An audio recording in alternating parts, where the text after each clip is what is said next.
নিজের ছেলে মেয়ে বিবাহ শাদী দেওয়া শেষ, ঘর বাড়ি দালান কোঠা বানানো শেষ, নিজের যে চাহিদা ছিল সেগুলো করাও শেষ।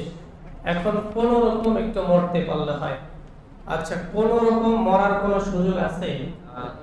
কোন রকম মরণ যদি কেউ চায় আর এই অবস্থায় মরণ হয়, তাহলে তার অবস্থাটা কি হবে? আল্লাহ রাব্বুল আলামিন বলেন, যে ব্যক্তি নিজেকে পরিশুদ্ধ করতে চায়, যে ব্যক্তি নিজের কল্যাণকামী হতে চায়, আখিরাত অর্জন করতে চায়, নিজের জীবনটাকে সংশোধন করতে চায়, যে ব্যক্তি দুনিয়ার জমিনে ভালোভাবে চলতে চায়, পুরা জিন্দেগিটা আল্লাহর রঙে রঙিন করতে চায়, রাসূলের আদর্শে আদর্শবান হতে চায়, সে ব্যক্তি যেন তার 6টি আমল করে, এবং এই 6টি আমলে যে ব্যক্তি অভ্যস্ত হবে, আল্লাহ রাব্বুল আলামিন তাকে দ্বীনের উপরে চলা তার জন্য সহজ করে দেবেন। কয়টি আমল? পৃথিবীতে আল্লাহ রাব্বুল আলামিন মানুষ প্রেরণ করেছেন কিসের জন্য, সে কথাগুলো আল্লাহ তাআলা বলেছেন। এই কাজগুলো তোমাদেরকে আমি দিয়েছি, এই কাজগুলো করবা, এই কাজগুলো থেকে বিরত থাকবা, নিজের আত্মাটাকে পরিশুদ্ধ করবা, কলবটাকে একদম পুত পবিত্র রাখবা। যদি সব কিছু ঠিক থাকে, তাহলে আল্লাহ রাব্বুল আলামিন তিনি বলেন, তোমার জন্য আমার তৈরি জান্নাত অপেক্ষা করছে। সুবহানাল্লাহ। কিছু মানুষ আছে যে বয়স হয়ে গেছে, ছেলে মেয়ে বড় হয়েছে, বিবাহ সবকিছু দেওয়া শেষ, এখন বলে যে কোন রকম নিজের জীবনটাকে এখন শেষ করতে পারলেই হয়।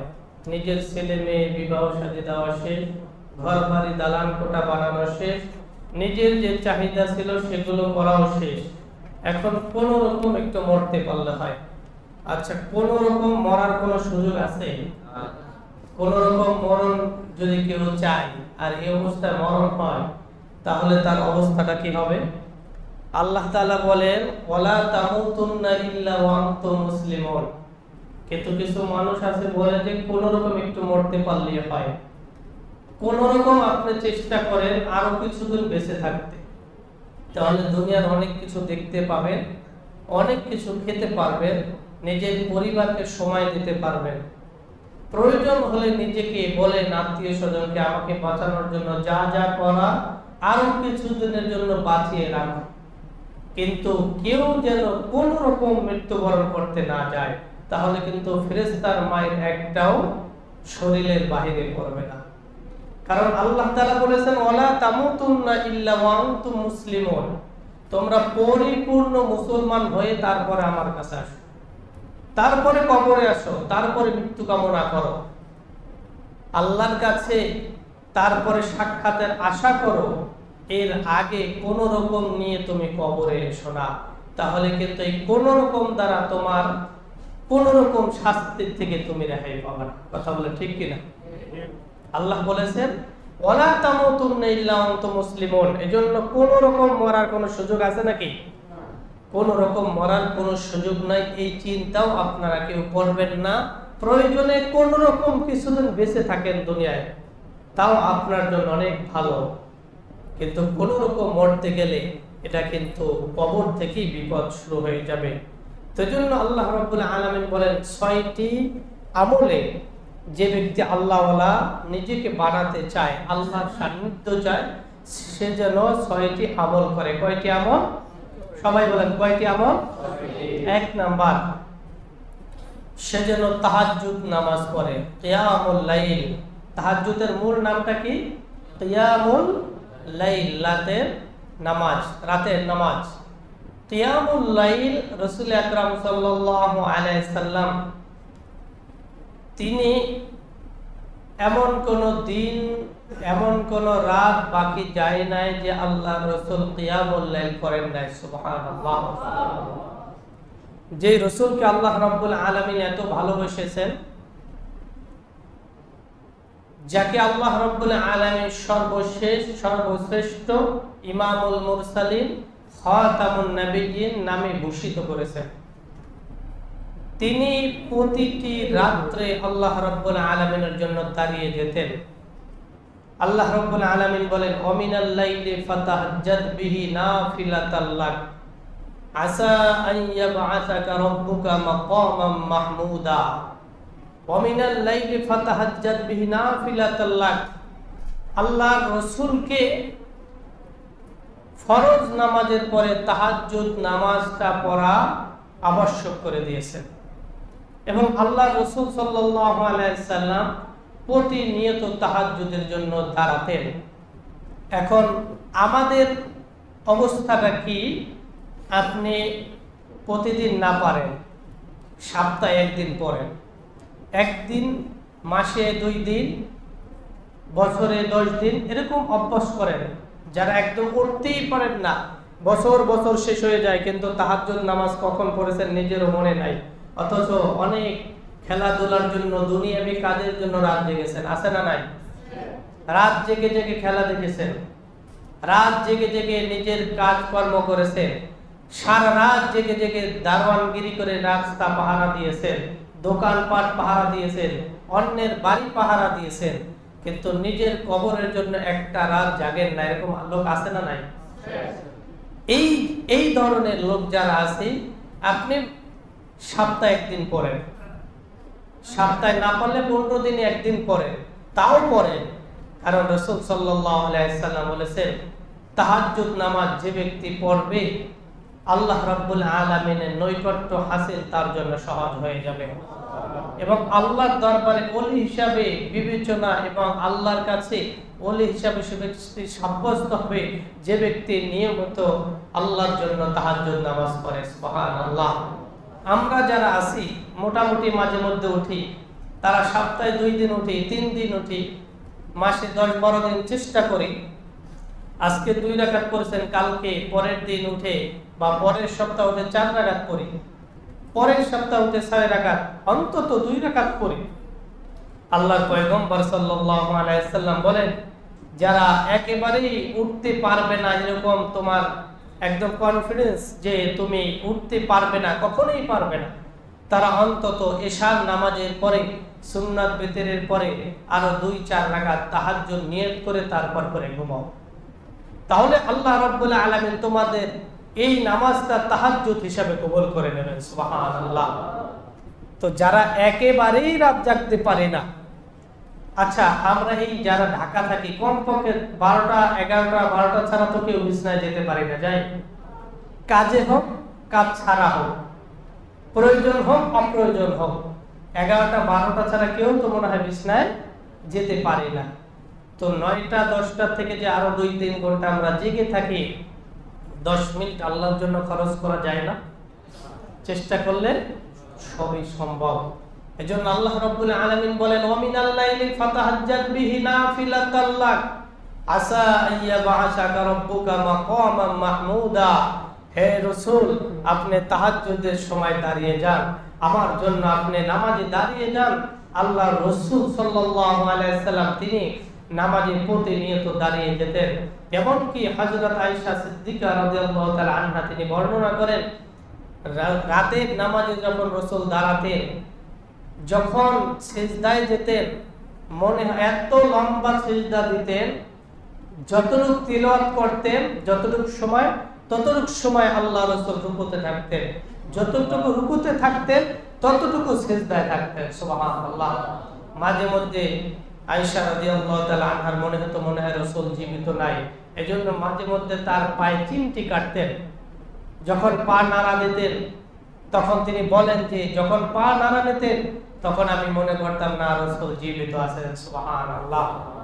তাহলে চিন্তা করেন, যে রাসূলের সমস্ত গুনাহগুলো আল্লাহ তাআলা মাফ করে দিয়েছেন, সেই রাসূল প্রতিনিয়ত নামাজ পড়েছেন, এমনকি তার পা মোবারক ফুলে যেত। অনেক সময় দাঁড়িয়ে থাকলে, অনেক সময় পা ঝুলে থাকলে দেখবেন পা গুলো ফুলে যায়। কত আল্লাহ রাসূল কষ্ট করে গেছেন দুনিয়ার জমিনে আমাদের জন্য। আল্লাহ রাসূল একজন আদর্শ, যে রাসূলের আদর্শে যে ব্যক্তি আদর্শবান হতে পারবে তার জন্য সোজা জান্নাত আর কোনো রাস্তা তার জন্য দ্বিতীয় হতে পারে না। সুবহানাল্লাহ। সেই রাসূলকে আমরা অনুসরণ করতে পারি না? তাহলে চেষ্টা করব তো কমপক্ষে সপ্তাহে একদিন ওঠা, বেশি না পারি, যারা বেশি অভ্যস্ত আছে তারা তো উঠি, কিন্তু কমপক্ষে আল্লাহর জন্য, নিজের জন্য, নিজে জাহান্নাম থেকে বাঁচার জন্য সপ্তাহে একদিন ওঠার চেষ্টা করবো তো ইনশাআল্লাহ। আল্লাহ তাআলা ওঠার তৌফিক দান করুন, কারণ শেষ রাত্রে আল্লাহর দরবারে যেটা চাওয়া হয় আল্লাহ রাব্বুল আলামিন সেই দোয়া কবুল করেন, সুবহানাল্লাহ। 2 নাম্বার, ওয়ারাতিলিল কুরআন, তিলাওয়াতুল কুরআন, বিশুদ্ধ কোরআন তেলাওয়াত, বিশুদ্ধ কোরআন তেলাওয়াত। আল্লাহ রাব্বুল আলামিন বলেন ওয়ারাতিলিল কুরআনা তারতিলা, তোমরা তারতিলের সাথে কোরআনগুলো তেলাওয়াত করো।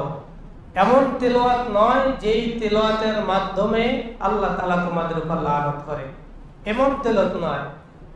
ওয়ারাতিলিল কুরআনা তারতিলা। এখন অনেকের বয়স হয়ে গেছে 50-60 বছর,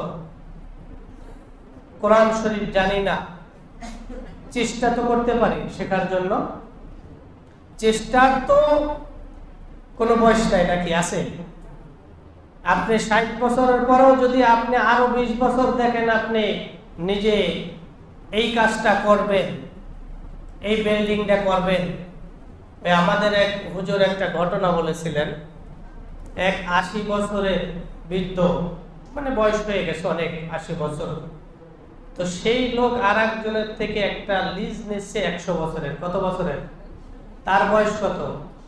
সে বাঁচবে কত বছর? আর সর্বোচ্চ কত বছর? 41 সাল পর্যন্ত বা 42 বছর, আরো মনে করেন 110-20 বছর। এরপর কি আর তার হায়াত থাকবে? সে নিচে কত বছরের? 100 বছরের। আল্লাহ রাব্বুল আলামিন বলেন, দেখেন মানুষের চাহিদা কোনো শেষ নেই। মানুষের চাহিদা এত, যার 80 বছর বয়স হয়েছে সে আরো লিজ নিয়েছেন 100 বছরের।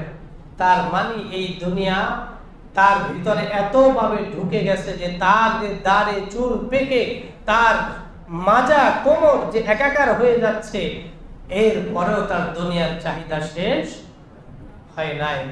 তা সে যদি এটা চেষ্টা করতে পারে যে আমি আরো 100 বছর বেঁচে থাকবো, আমার বয়স এখন 80, আমি আরো 40-42 বছর বাঁচবো, তাহলে আপনি আমি কেন 50 বছর হওয়ার পরেও কোরআন শরীফ বিশুদ্ধ করতে পারবো না? বলেন, মানুষ পারবে না এ কথা বলার কোন রকম যুক্তিসঙ্গত কথা নয়। পারবে দেখেই আল্লাহ তাআলা সৃষ্টি করেছেন। ফেরেশতারা বলেছিলেন আল্লাহ এই দেওয়ার দরকার নাই, এগুলো গিয়ে আবার সে হানাহানি মারামারি করবে। আল্লাহ তাআলা বলেন ইন্নী আ'লামু মা লা তা'লামুন, আরে আমি যা জানি তা তো তোমরা জানো না। এরা পারবে দেখেই তো আমি তাদেরকে সৃষ্টি করতে আছি। সুবহানাল্লাহ বলেন। তাহলে আপনি আমি চেষ্টা করতে পারবো তো? কারণ তেলাওয়াত যারা বিশুদ্ধ তেলাওয়াত করতে পারবে, এক একটা হরফে আল্লাহ তাআলা তার 10 নেকি দান করবেন। সুবহানাল্লাহ। আর বিশুদ্ধ জায়গায় যদি অশুদ্ধ হয়ে যায় তাহলে এক একটা অক্ষর পড়ার ক্ষেত্রে এক একটা গজব নাজিল হবে। নাউজুবিল্লাহ। এজন্য আল্লাহ রাসূল বলেন কিছু কারি তেলাওয়াত করবে, কিছু মানুষ তেলাওয়াত করবে, তার সব হবে না, উল্টা তার উপরে গজব নাজিল হবে। নাউজুবিল্লাহ। আল্লাহ আমাদের হেফাজত করুন। এজন্য কোরআন বিশুদ্ধ তেলাওয়াত করতে হবে। কোরআন তেলাওয়াতকারী জন্য আল্লাহর জন্য সুপারিশ করবেন কিয়ামতের ময়দানে, হাসরের ময়দানে, কবরের জগতে, বরজাখের জগতে। এই কোরআন তেলাওয়াত যারা করবে নিয়মিত, তাদের জন্য সুপারিশকারী হবে। সুবহানাল্লাহ। রাসূল আকরাম সাল্লাল্লাহু আলাইহি সাল্লাম ইরশাদ করেন, যে ব্যক্তি নিয়মিত সূরা মুলুক পাঠ করবে, সূরা মুলুক চিনেন? 29 পারার প্রথম সূরাটা।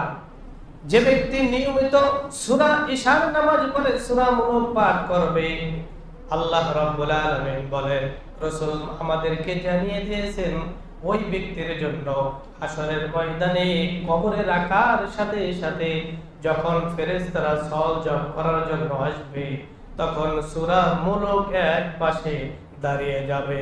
সুবহানাল্লাহ।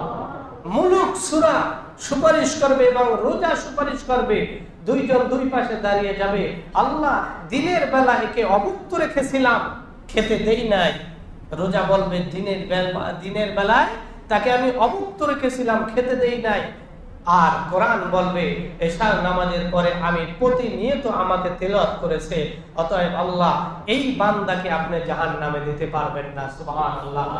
আল্লাহ তাআলা এই যখন কোরআন এবং রোজা এই সাক্ষী দিবে বান্দার ব্যাপারে, তখন আল্লাহ রাব্বুল আলামিন বলবেন, যা তাহলে তোমার সুপারিশ, তোমাদের সুপারিশ কারণে, রোজা এবং কোরআনের সুপারিশ কারণে ওই ব্যক্তিকে জান্নাত দিয়ে দেবেন। সুবহানাল্লাহ।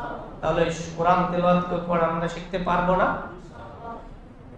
যে পয়সারই হোক চেষ্টা করেন, আপনি চেষ্টা করলে সবকিছুই সম্ভব। একজন মানুষ চেষ্টা করতে করতে সে আকাশে গিয়েছে, চাঁদের দেশে। একে চেষ্টা ছাড়া হয়েছে?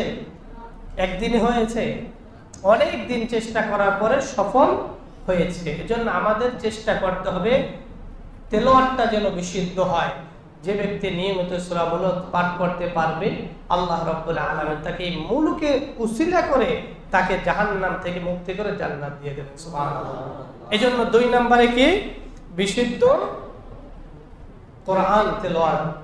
আমরা কি পড়তেছি? যে ব্যক্তি নিজেকে আল্লাহওয়ালা বানাতে চায়, আল্লাহর সান্নিধ্য চায়, সেজন্য 6টি আমল করে। কয়টি আমল? প্রথম নাম্বার আমল হলো তাহাজ্জুদের আমল করা। দ্বিতীয় নাম্বার বিশুদ্ধ কোরআন তেলাওয়াত করা। 3 নাম্বার জিকির। উঠতে বসতে চলতে ফিরতে জিকির এমন একটি ইবাদত যার জন্য দাঁড়ানো লাগে না, বসাও লাগে না, শোয়াও লাগে না। অর্থাৎ দাঁড়াতেও পারেন, বসেও পড়তে পারেন, শুয়েও পড়তে পারেন, ওযু ছাড়াও পড়তে পারেন, হাঁটতে হাঁটতেও পড়তে পারেন, অফিস আদালতে বসেও পড়তে পারেন। যে কোনো অবস্থায় জিকির করা বান্দার জন্য কি সহজ না কঠিন? সহজ। কারণ এত সহজ যে আল্লাহ বলতে এখানে আর কোনো বেশি একটা কষ্ট আছে?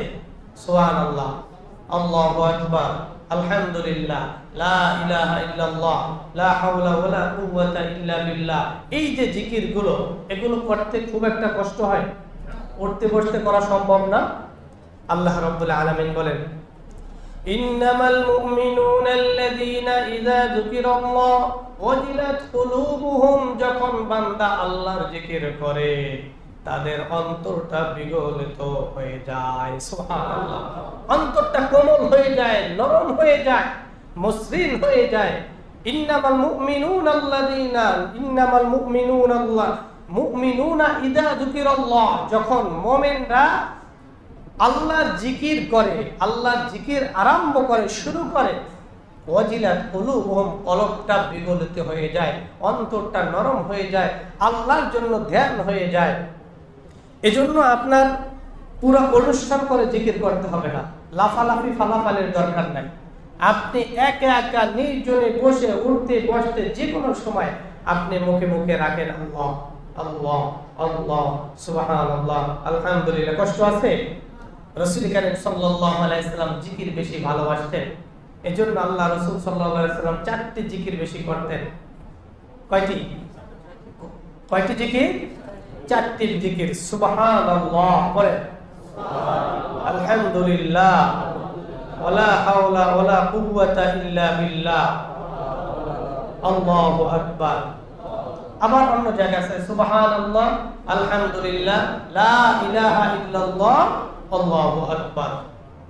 সুবহানাল্লাহ, আলহামদুলিল্লাহ, লা ইলাহা ইল্লাল্লাহ, আল্লাহু আকবার। সুবহানাল্লাহ পবিত্র আল্লাহ তাআলা, আলহামদুলিল্লাহ সমস্ত প্রশংসা কার? আল্লাহ। লা ইলাহা ইল্লাল্লাহ, আল্লাহ ছাড়া কোনো মাবুদ নাই, আল্লাহু আকবার, আল্লাহ সবচেয়ে বড়। এইখানে একটা কথা আমরা জেনে নেই, অনেকে আল্লাহু আকবার বলি, কি আল্লাহু সরেয়া না, ওই সরেয়া ক কি হয়, আর সরেয়া গ, এটা তো বাংলা বললাম, বাংলা তো সবাই বুঝবেন। আর আরবি হলো হামজা কাফ জবর আক, আর হামজা গইন জবর আক। এখন কেউ যদি বলে আল্লাহু আকবার, হবে? অর্থই বিকৃত হয়ে যাবে। এজন্য এটা খেয়াল রাখবেন, আল্লাহু আকবার কি বলেন সবাই? আল্লাহু আকবার। খেয়াল থাকবে তো ইনশাআল্লাহ? কেউ যেন আকবার না বলে। আগ গয় ব্যবহার করা যাবে না, ক ব্যবহার করা যাবে না, ক ব্যবহার করবেন। সরেয়া ক আগ, হামজা কাব জবর আগ। মনে থাকবে তো ইনশাআল্লাহ? তো রাসূল সাল্লাল্লাহু আলাইহি সাল্লাম বলেন যে এই চারটি জিকির আমার খুব পছন্দ, এজন্য উঠতে বসতে সুবহানাল্লাহ, আলহামদুলিল্লাহ, লা ইলাহা ইল্লাল্লাহ, আল্লাহু আকবার, এই চারটি জিকির করতেন। পারবো তো ইনশাআল্লাহ? অনেক সওয়াব আল্লাহ তাআলা। রাসূল সাল্লাল্লাহু আলাইহি সাল্লামের একটি হাদিস, আল্লাহর পয়গম্বর আলাইহিস সালাতু ওয়াস সালাম বলেন, যে ব্যক্তি প্রতিনিয়ত 100 বার এই দোয়াটি পাঠ করবে, আল্লাহ রাব্বুল আলামিন তিনি ঘোষণা করেন ওই ব্যক্তির যদি পাহাড় সমান, সমুদ্র সমান, ফেনা সমান ও যদি তার গুনাহ থাকে, আমি আল্লাহ রাব্বুল আলামিন তার গুনাহগুলোকে মাফ করে দেব। সুবহানাল্লাহ। সে দোয়াটা কি? সুবহানাল্লাহি ওয়া বিহামদি, এতটুকু পড়লে যথেষ্ট। সুবহানাল্লাহি ওয়া বিহামদি, সুবহানাল্লাহিল আযীম পড়ার প্রয়োজন নাই। সুবহানাল্লাহি ওয়া বিহামদি, বুখারী শরীফের সর্বশেষ আয়াত, সুবহানাল্লাহি ওয়া বিহামদিহি সুবহানাল্লাহিল আযীম। পুরাটা পড়লে তো সেটা ভিন্ন কথা। বাকি আল্লাহ রাসূল বলেন কোন ব্যক্তি যদি 100 বার সুবহানাল্লাহি ওয়া বিহামদি গুনে গুনে 100 বার পড়ল, তার গুনাহ যদি পাহাড় সমান হয়, সমুদ্রের ফেনা সমান হয়, তারপরও আমি আল্লাহ রাব্বুল আলামিন মাফ করে দেব। এটা সহজ না? কয় মিনিটের আমল বলেন তো? সর্বোচ্চ যারা একদম ভালো করে পড়বেন, সর্বোচ্চ 5 মিনিট লাগবে? এর বেশি লাগবে? এটা সর্বোচ্চ 3 মিনিটে সম্ভব। তাই যারা একটু আস্তে ধীরে পড়বেন, সুবহানাল্লাহি ওয়া বিহামদি, সুবহানাল্লাহি ওয়া বিহামদি, আর যদি সুবহানাল্লাহি ওয়া বিহামদি গতি দেন 4G, তাহলে 2 মিনিটে দেখবেন শেষ। আর যদি আস্তে ধীরে পড়েন তাহলে সর্বোচ্চ কয় মিনিট? 5 মিনিট। পড়বো তো ইনশাআল্লাহ? এই আমলটা করা যাবে তো? আল্লাহ তাআলা তৌফিক দান করুন। তো জিকির এমন একটা আমল যে জিকিরটা করার জন্য ওযুর প্রয়োজন হয় না, গোসলের প্রয়োজন হয় না। শুধুমাত্র শরীরে পাক থাকলে, তার ওযু থাক আর না থাক, সর্ব অবস্থায় জিকির করা সম্ভব। এজন্য এই 3টি আমল, প্রথম হলো তাহাজ্জুদ পড়া, 2 নম্বরে বিশুদ্ধ তিলাওয়াত, 3 নম্বরে জিকির। এই 3টি আমল হলো এক লেভেলের। এর পরের যে 3টি, এটা হলো অন্য ধরনের। এটা শুনি আমরা। অন্তরকে আল্লাহর সাথে সম্পৃক্ত রাখা, যাকে বলা হয় তাবাত্তুল। কি বলা হয়? আরবি শব্দটা বলেন তাবাত্তুল।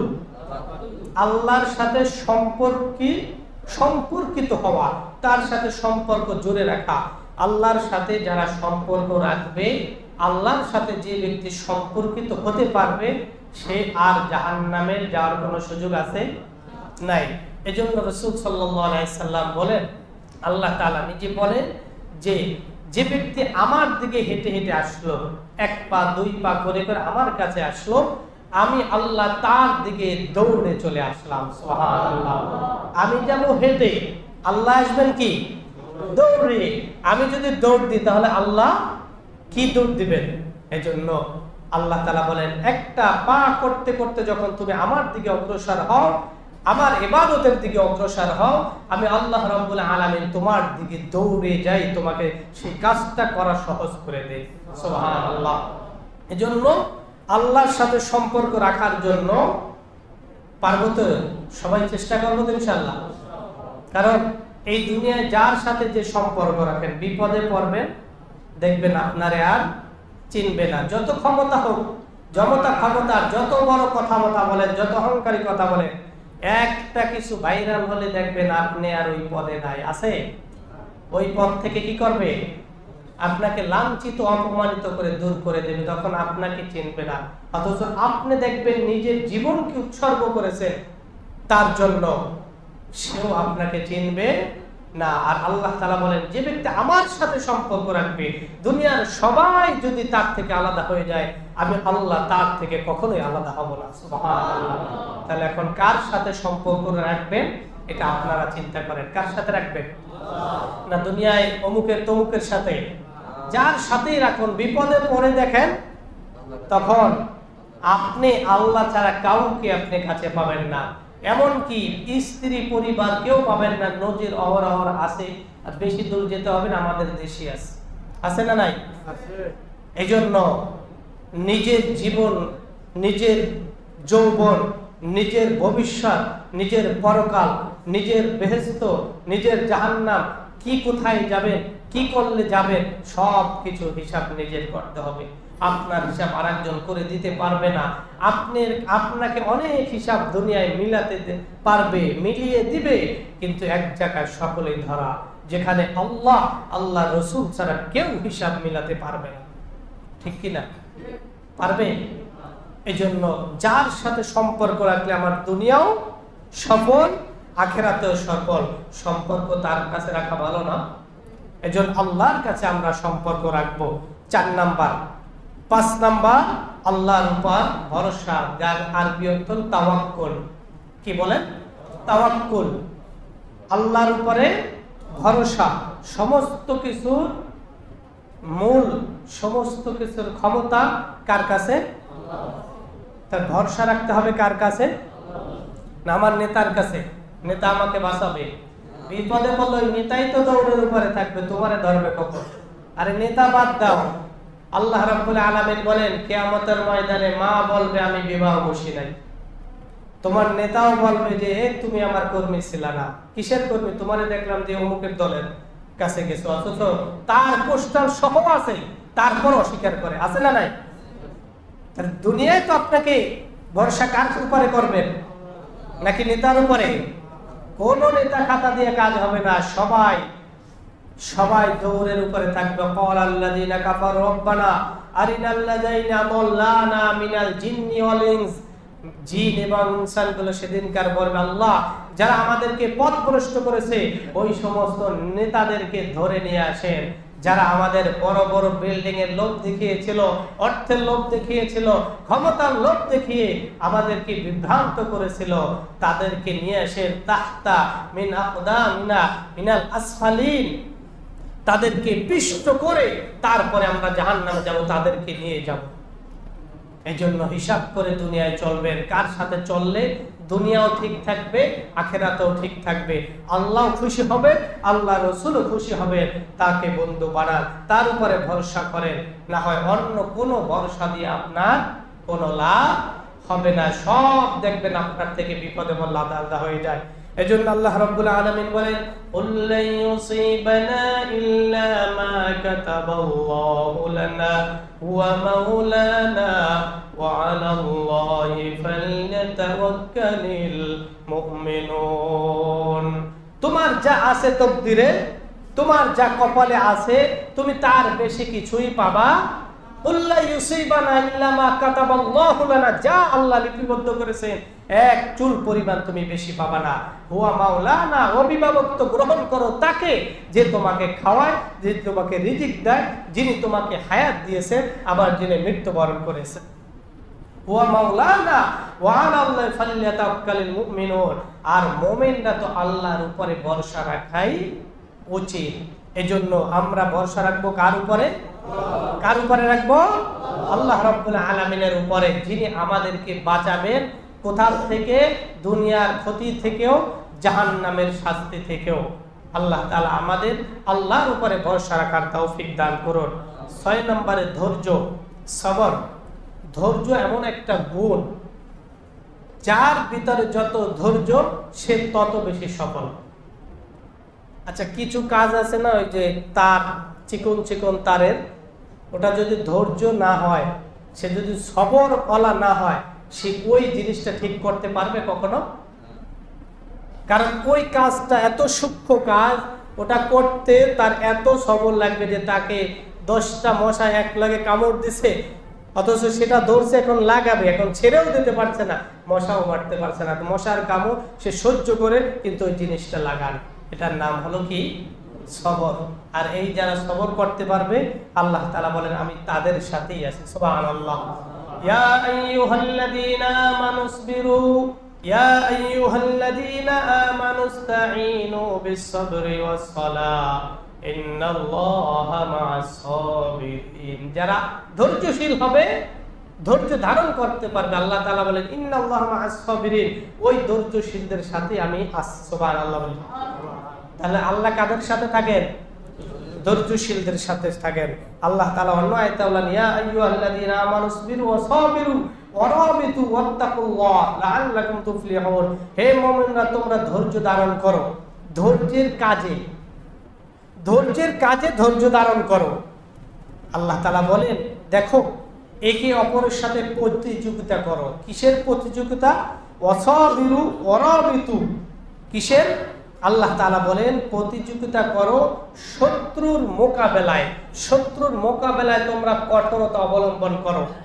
কেউ তোমাকে একদম দেওয়ালে তোমার পিঠ ঠেকিয়ে দিয়েছে, এখনো কি তুমি ধৈর্য ধারণ করে বসে থাকবা? আল্লাহ তাআলা বলেন না, এত ধৈর্যের প্রয়োজন নাই, তুমি শক্ত হাতে দমন করো। ওয়াসাবিরু ওয়া রাবিতু, মোকাবেলা কত, এবং আল্লাহ এক আল্লাহর উপরে তুমি ভরসা রাখো। শক্ত হাতে মোকাবেলা করবা। যখন তুমি ধৈর্য ধরতে ধরতে ধরতে তোমার ঘর থেকে ঠেকাতে ঠেকাতে একদম এসে ওয়ালে লাগিয়েছে, এখন আর তোমার পিছনে যাওয়ার কোনো সুযোগ আছে? এই যে ওয়ালের পরে আর কিছু আছে নাকি? এখন বল এখানে আসছো, এখনো তোমাকে ধাক্কায়, তাহলে তুমি একবার কি করো? আল্লাহ তাআলা বলেন ওয়াসাবিরু ওয়া রাবিতু, ধৈর্য অনেক ধরেছো, রাবিতু, এবার কঠোরতা অবলম্বন করো, শত্রুর বিরুদ্ধে এবার দৃঢ়তা অবলম্বন করো। এখন তুমি ধাক্কা দাও। তুমি ধাক্কা যখন দিবা, দেখবা ওগুলো সমস্ত শত্রু তোমার থেকে ঝরে পড়ে যাবে, আর তুমি সবল হিসাবে দাঁড়িয়ে যাবে, কারণ তুমি এত সময় যে ধৈর্য ধারণ করেছে। এজন্য আল্লাহ তাআলা বলেন ইন্নাল্লাহা মা'আস সাবিরিন, তুমি যে এত ধৈর্য ধারণ করেছো, এখন ওয়ালে ঠেকলে পিঠ চলে আসছে, এখন তুমি ঝাঁকাই দিয়েছো, এই ঝাঁকি তুমি দাও নাই, আমি আল্লাহ তাআলা ফেরেশতার মাধ্যমে ঝাঁকি দিয়ে তোমাকে সবল করলাম, আর শত্রু জালেম যারা আছে তাদেরকে আমি ছিন্ন ভিন্ন করে দেবো। সুবহানাল্লাহ। এজন্য সবর মানে এমন নয় তোমাকে কেটে কেটে টুকরা করবে আর তুমি চেয়ে চেয়ে দেখবা এটা সবর না। সবরের সংজ্ঞা জানতে হবে। হ্যাঁ, তুমি ধৈর্য ধারণ করো। কেউ গালে দিছে, একটা চট দিছে, একটা গালে দিছে, ধৈর্য ধরো, বাস একটা দুইটা গালি তো। এরপরে তোমাকে একদিন মাইর দিয়েছে, ধৈর্য ধরো। তোমার উপরে জুলুম করেছে, একটু ধৈর্য করো। এরপরে ধৈর্য ধরতে ধরতে তুমি আর তোমার যাওয়ার কোনো সুযোগ নাই, পিছনেও নাই, সামনেও শত্রু নাই। এবার তুমি সবল হও, দৃঢ়তা অবলম্বন করো। ইয়া আইয়ুহাল্লাযীনা আমানুসবিরু ওয়া সাবিরু ওয়া রাবিতু, এবার আর কোনো সুযোগ নাই, দৃঢ়তা অবলম্বন করো, আমি আল্লাহ তোমার সাথে আছি। দেখবা জালেম শত্রু তোমাদের থেকে আলাদা হয়ে যাবে, ছিন্ন ভিন্ন হয়ে যাবে, আর তোমাদের সবল অবস্থা আল্লাহ লাঞ্ছনা নয়, অপমানিত নয়, তোমাকে ইজ্জতের সাথে আল্লাহ দাঁড় করিয়ে দেবেন। সুবহানাল্লাহ। এজন্য পারবো তো? আল্লাহ তাআলা আমাদের সকলকে এই 6টি আমলের মাধ্যমে আল্লাহ তাআলা দ্বীন বুঝে চলার মতো তৌফিক দান করুন। 6টি আমল কি? প্রথম নাম্বার হলো তাহাজ্জুদ, নামাজে অভ্যস্ত হওয়া। 2 নম্বরে বিশুদ্ধ কোরআন তেলাওয়াত করা। 3 নম্বরে জিকির করা, সর্ব অবস্থায় জিকির করা। 4 নম্বরে আল্লাহ রাব্বুল আলামিনের সাথে সম্পর্কিত হওয়া, সম্পর্ক রাখা। 5 নম্বরে তাওয়াক্কুল, ভরসা রাখবো কার উপরে? আল্লাহর উপরে। 6 নম্বরে ধৈর্য, এমন ধৈর্য ধারণ করো যেই ধৈর্যর শেষটা আল্লাহ তোমার সাথে থাকবে এবং তোমার শত্রুরা তোমার থেকে আলাদা হয়ে যাবে। আসুন এই 6টি আমলে অভ্যস্ত হই এবং আমাদের জীবনকে সুন্দর করে পরকালে পাড়ি জমাবো।